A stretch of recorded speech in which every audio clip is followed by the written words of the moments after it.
Hello বন্ধুরা, এই দেখো মা বাজার থেকে কি নিয়ে এসেছে। বড় বড় কাঁকড়া। আজকে আমাদের বাড়িতে কাঁকড়ার ঝাল হবে।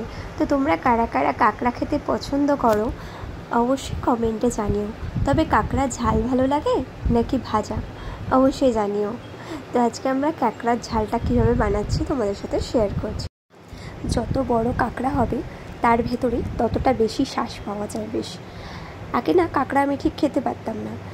বিয়ে হওয়ার পরে এখানে এসেই আমি কাঁকড়া খাওয়াটা শিখেছি। কাঁকড়াটা ভাঙতে গেলেই ভয় লাগতো, এই মনে হয় লেগে যাবে ডালাটা, এই মনে হয় কেটে যাবে, এরকম ভয় লাগতো। আমার বরই বেশিরভাগ সময় আমাকে কাঁকড়া ভেঙে দিয়ে শ্বাসটা বের করে দিত খাওয়ার জন্য। তো এখন নিজে নিজেই ভেঙে খাই বের করে শ্বাসটা। তবে আগে সেই শ্বাসটাও খেতে না খুব একটা ভালো লাগতো না, এখন কিন্তু বেশ ভালোই লাগে। আর আমার বরেরও খুব ভালো লাগে কিন্তু কাঁকড়া। কেমন যেন একটা আষ্ঠে গন্ধ লাগতো, আর একটু ভালো করে রান্না না করতে পারলে গন্ধটা না থেকেই যায়। আবার ভাজা খেলে এই যে ছোটো ছোটো ডানাগুলো থাকে না, কি সুন্দর কুড়মুড় কুড়মুড় করে আওয়াজ হয়। বেশ একটু কড়া করে ফ্রাই করলে ছোটো যে কাঁকড়াগুলো হয় বেশ দারুণ লাগে খেতে। প্রথমে আমরা কাঁকড়াগুলোকে নুন দিয়ে ভালো করে তেলের মধ্যে ফ্রাই করে নিলাম। নিয়ে তারপরে আদা, রসুন, পেঁয়াজ, টমেটো সব একসাথে একটা পেস্ট বানিয়ে রেখেছিলাম। তো সেই পেস্টটা দিয়ে দিলাম, আর দিয়ে দিলাম হলুদ গুঁড়ো, লঙ্কার গুঁড়ো দিয়ে খুব ভালো করে মশলাটাকে কষে নেব। মশলাটা যাই কষা হয়ে যাবে তখন আমরা একটু সর্ষে বাটা দিয়ে দেবো। তোমরা চাইলে সর্ষে বাটাটা নাও দিতে পারো, সর্ষে বাটাটা দিলেও বেশ ভালো লাগে খেতে, একটা মাখা মাখা ব্যাপার আসে। আর বন্ধুরা, আমার গলার আওয়াজ শুনে আশা করি তোমরা বুঝতেই পারছো আমার গলাটা পুরো ধরে আছে, বসে গেছে। অ্যাকচুয়ালি আমার 2-3 দিন ধরে জ্বর ছিল, সর্দি কাশিও হয়েছিল। তা এখনও অবধি গলাটা পুরোপুরি ঠিক হয়নি, এখনও কাশিটা আছে। আর কালকে তো গলাটা আরও বসেছিল, আজকে তাও একটু গলা দিয়ে কথা বেরোচ্ছে। তাই ভাবলাম চলো আজকে এই রেসিপিটা এডিট করে নেওয়া যাক, তোমাদের সাথে শেয়ার তো করতে হবে। অনেক দিনই হয়ে গেল এডিট করা হয়নি। আর এদিকে কিন্তু আমার কাঁকড়াটা কিন্তু পুরো কষা হয়ে গিয়েছিল, তাই জল দিয়ে দিলাম। তো আজকে দুপুরের লাঞ্চের মেনু কাঁকড়ার ঝাল আমাদের রেডি। কেমন হলো বন্ধুরা অবশ্যই কিন্তু কমেন্টে জানাতে ভুলো না। ভিডিওটা ভালো লাগলে বেশি বেশি করে শেয়ার করে দিও এবং অবশ্যই লাইক কমেন্ট করতে ভুলো না। তো আবারও দেখা হবে নেক্সট ভিডিওতে সুন্দর আবার একটা রেসিপি নিয়ে। আর আজকের আমার এই রেসিপির ব্লগটা তোমরা কোথা থেকে দেখছো অবশ্যই কমেন্টে জানিও। এই দেখো বন্ধুরা, মা একটা বিশাল আকারের মাছ নিয়ে বসেছে কাটতে, তাও আবার তার পেটে ডিমে ভর্তি। কত বড় ডিম দেখো বন্ধুরা।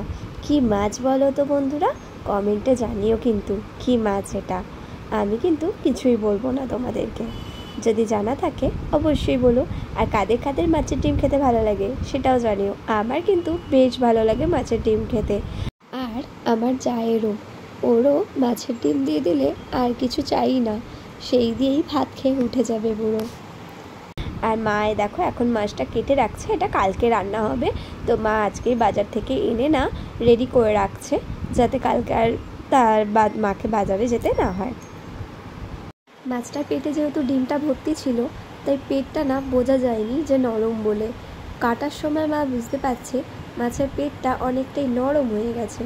জানি না খেতে কতটা ভালো হবে।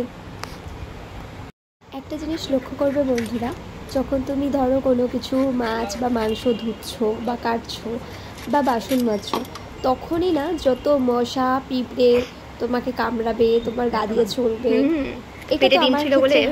তোমাদের সাথে ঘটে কিনা অবশ্যই কমেন্টে জানিও।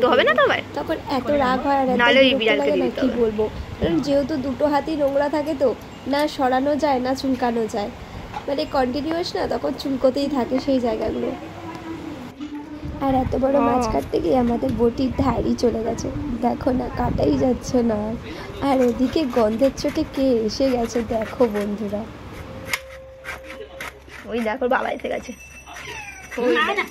এসে গেছে মাছের রাজা, বিড়াল মহারাজা এসে গেছে।